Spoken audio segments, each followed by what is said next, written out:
Hello friends, welcome and welcome back to my YouTube channel. तो आज के इस वीडियो में हम देखने वाले हैं फिजिक्स के बहुत ही ज़्यादा इंपॉर्टेंट टॉपिक के बारे में।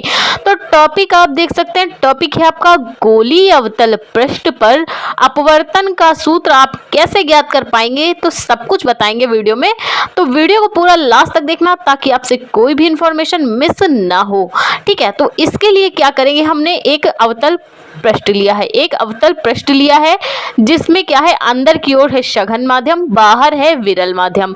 अंदर ग्लास है क्योंकि भाई अवतल दर्पण है ना, तो ये क्या होगा, अंदर की तरफ इसमें माध्यम है सघन कांच वाला माध्यम है, और बाहर है विरल यानी वायु वाला माध्यम है, हवा वाला माध्यम है। ठीक है, तो हम क्या करेंगे, इस पे एक मुख्य अक्ष खींचेंगे, दर्पण से एक मुख्य अक्ष खींचेंगे और इस पे क्या होगी, एक वस्तु रखेंगे।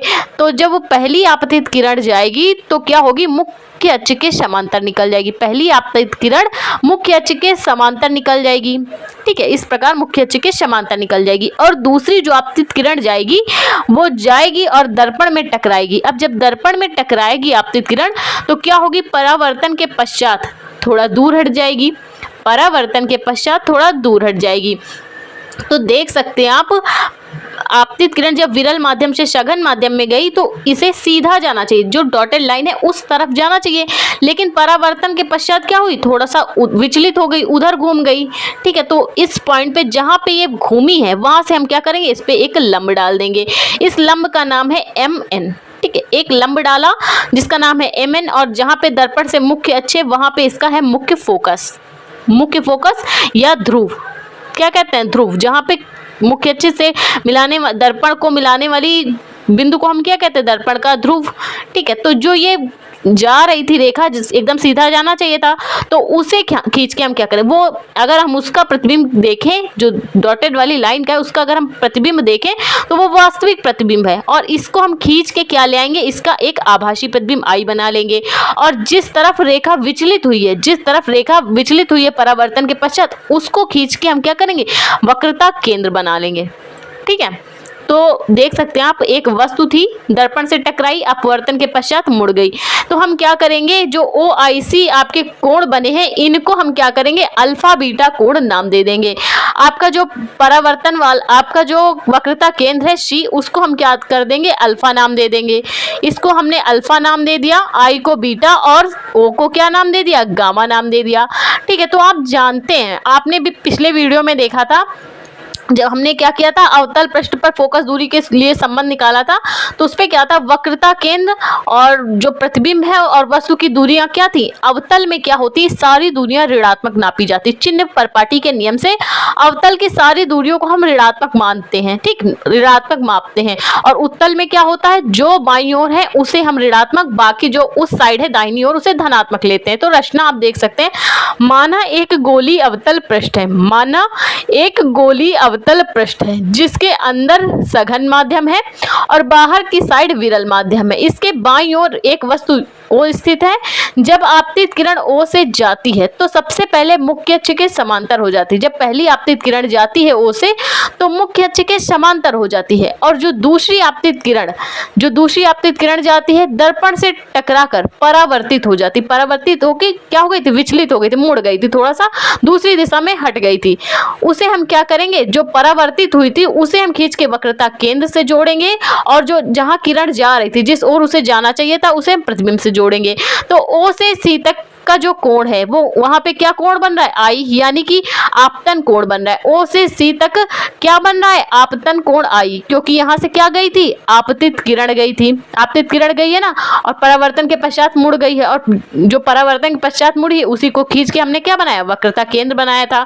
तो जो I से C तक की है उसे हम क्या कहेंगे, परावर्तन कोण R कहेंगे, क्योंकि भाई रेखा को तो सीधी जाना चाहिए था ना, तो उसी को खींच के हमने प्रतिबिंब बनाया। तो हम क्या करेंगे, देख सकते हैं आप, हमने कुछ कोण ले लिए हैं। कौन कौन से लिए, I M और C कोण ले लिया है, और अल्फा क्या काम कर रहा है, इसके बहिष्ठ कोण का काम कर रहा है। दूसरा कोण कौन सा लिया है, MOC, ये हमने आपतन वाला लिया है और वो परावर्तन वाला लिया था। ठीक है, MOC वस्तु वाला लिया है और ये प्रतिबिंब वाला लिया है। ठीक है, तो इसमें भी अल्फा बहिष्ठ कोण का काम कर रहा है। ये चित्र 1 हो गया, ये 2 हो गया। अब हम क्या करेंगे, अल्फा बहिष्ठ कोण का काम कर रहा है तो हम क्या करेंगे, बहिष्ठ कोण निकालेंगे। तो ये त्रिभुज क्या है एम आई सी से, और इसको अगर हम लेंगे तो एम ओ सी से। तो अल्फा क्या काम कर रहा है बहिष्कोण का, तो अल्फा इज इक्वल टू क्या हो जाएगा, अंदर के दोनों कोण कौन से, बीटा प्लस आर, बीटा कोण है आई पे, बीटा कोण है और परावर्तन कोण इसके साथ है तो बीटा प्लस आर। ठीक है, तो अगर हम इसके लिए बहिष्कोण निकालें त्रिभुज एम ओ सी से, समकोण त्रिभुज एम ओ सी से, तो अल्फा इज इक्वल टू क्या आ जाएगा, ओ पर कौन सा कोण बन रहा है, गामा प्लस आपतन कोण i, gamma plus gamma is alpha is equal to gamma plus i. तो यहाँ से अगर हम आपतन और परावर्तन कोण के मान निकालें तो क्या हो जाएगा, R is equal to alpha minus beta, beta उधर चला जाएगा माइनस में हो गया। यहाँ से अगर हम आई निकालें तो क्या हो जाएगा भाई, गामा उधर चला जाएगा, अल्फा माइनस गामा। तो ये आई और आर के मान निकल आए हैं। अब हम क्या करेंगे, आपने देखा था स्नेल का नियम, भैया स्नेल का नियम क्या होता है, अगर माध्यम में परावर्तनांक स्थित है तो स्नेल का नियम होता है n is equal to 1/sin c, क्रांतिक कोण के व्युत्क्रमानुपाती होता है। ठीक है, तो अगर यहाँ पे भैया वहाँ पे तो अपवर्तनांक 1 था, यहाँ पे अपवर्तनांक क्या है 2 है, विरल माध्यम है सघन माध्यम है, अगर 2 माध्यम दिए होते हैं तो उसके लिए क्या होता है स्नेल का नियम, sine I upon sine R is equal to n2 upon n1, माध्यम n2 अपॉन n1।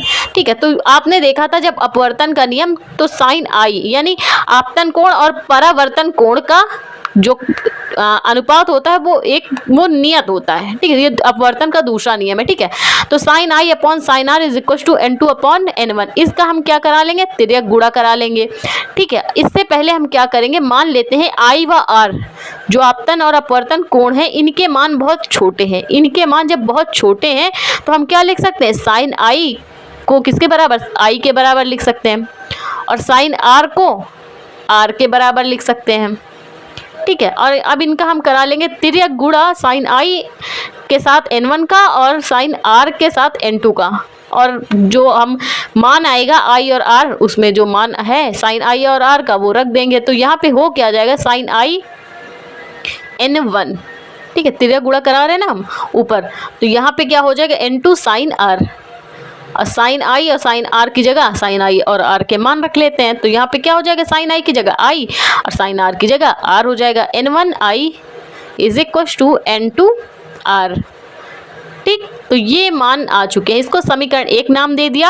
अब आपको पता है कि हमने क्या किया था, बहिष्कोण से आई और आर के मान निकाल लिए थे, जिसमें अल्फा बहिष्कोण था, देख सकते हैं त्रिभुज MIC से और त्रिभुज MOC से हमने आई और आर के मान निकाल लिए थे। तो चलिए मान पुट कर लेते हैं। तो हमने यहाँ पे मान पुट अप कर लिए हैं, n1 alpha minus gamma, n2 alpha minus beta. अब n1 और n2 का अंदर गुणा करा लेते हैं, तो n1 अल्फा हो जाएगा, n1 gamma minus n1 gamma is equal to n2 alpha minus n2 beta. तो अल्फा अल्फा को अगर हम एक साइड ले आए तो ज़्यादा अच्छा रहेगा, सीरियल बन जाएगा। ठीक है, तो हम यहाँ से क्या करेंगे भाई, अल्फा बीटा और गामा की जगह हम tan अल्फा लिख सकते हैं। क्या लिख सकते हैं, क्योंकि tan का मान होता है भैया लंब बटे आधार, tan का मान क्या होता है लंब बटे आधार, tan theta is equal to लंब बटे आधार। तो लंब इनका क्या है mn है, और हम जो त्रिभुज लेंगे चाहे MOC लें चाहे MIC लें और चाहे अगर लंब के साथ लेते हैं MON लें चाहे MIN लें, तो जो भी लेंगे उसके लिए हम tan थीटा लगाएंगे, आगे tan थीटा का हम मान भी निकालेंगे। तो यहाँ पे हम अल्फा बीटा गामा की जगह क्या लिख सकते हैं, tan अल्फा tan बीटा और tan गामा। तो चलिए अल्फा बीटा गामा की जगह ये मान पुट कर लेते हैं। तो n1 tan alpha minus n1 tan gamma is equal to n2 tan alpha minus n2 tan beta. अब अल्फा अल्फा को हम एक साइड ले आएंगे और बीटा गामा को एक साइड कर देंगे। तो यहाँ से हो क्या जाएगा, n1 tan अल्फा माइनस ये प्लस में है ना, तो माइनस n2 tan अल्फा। अब ये n1 tan गामा उधर जाएगा तो प्लस में हो जाएगा, तो n1 tan gamma minus n2 tan beta. अब चलिए भैया tan अल्फा tan बीटा और tan गामा के मान निकाल लेते हैं। तो कैसे निकालेंगे, तो आपको समझाते हैं। तो हम इसके लिए क्या करेंगे, इसके लिए हम क्या करेंगे भाई, लंब बटे आधार, tan अल्फा कैसे निकालेंगे, tan अल्फा है MCN से, तो यहाँ पे क्या हो जाएगा, लंब क्या है MN है, और आधार क्या है NC। अब NC को अगर हम N को ध्रुव P से तक नापें, भाई ध्रुव एकदम पास में है ना, तो इनका मान इक्वल होता है, N और P का मान इक्वल हो जाएगा। ठीक, तो हम क्या करें, PC ले लें, PC ले लें mn अपॉन PC। तो भैया mn अगर हम ऊंचाई भी ले सकते हैं, ऊंचाई अगर हम h ले लें तो mn की जगह हम h भी रख सकते हैं। ठीक है, कहीं कहीं पे इसका भी यूज हुआ है, तो कंफ्यूज नहीं होना। तो वक्रता केंद्र क्या है, वक्रता केंद्र की दूरी क्या है, -r। तो PC की जगह हम क्या रख सकते हैं, -r रख सकते हैं। तो mn अपॉन में क्या हो जाएगा, -r। ये मान आ जाएगा आपका tan अल्फा का। अब tan बीटा निकालते हैं, तो tan बीटा भाई लंब तो चेंज नहीं होगा, mn ही रहेगा, mn। और हमने अब त्रिभुज कौन सा लिया है भैया, आधार क्या हो जाएगा in, तो इसकी जगह -v रख सकते हैं। i अगर रखते हैं तो tan गामा का मान आ जाएगा mn अपॉन -u। तो ये tan अल्फा बीटा और गामा के मान आ चुके हैं। तो चलिए हम मान को क्या कर लेते हैं, पुट अप कर लेते हैं। ठीक है, तो देख सकते हैं हम tan अल्फा बीटा गामा के मान निकल चुके हैं। अब इनको हम क्या करते हैं, जो ये समीकरण बना था इसमें हम तीनों के मान रख लेते हैं। तो हो क्या जाएगा, n1 tan अल्फा का मान भैया क्या है, -mn upon -r n2 mn upon -r। ठीक है, अब n1 tan गामा का मान क्या है, mn upon -u -n2 mn upon -v।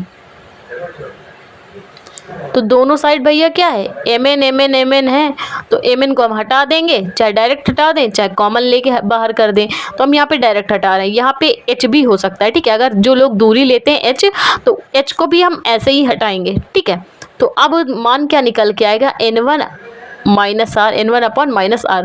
और यहाँ पे n2 के साथ माइनस है, r के साथ माइनस है, तो प्लस हो जाएगा n2 upon r is equal to n1 upon -u।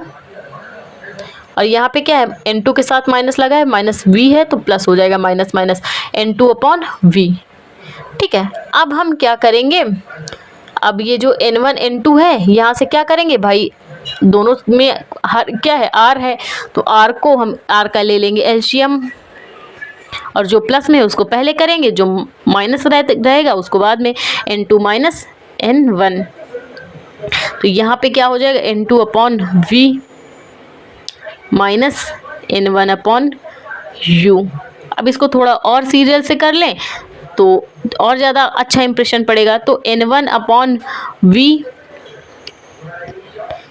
n2 upon v minus n1 upon u is equal to n2 minus n1 upon r।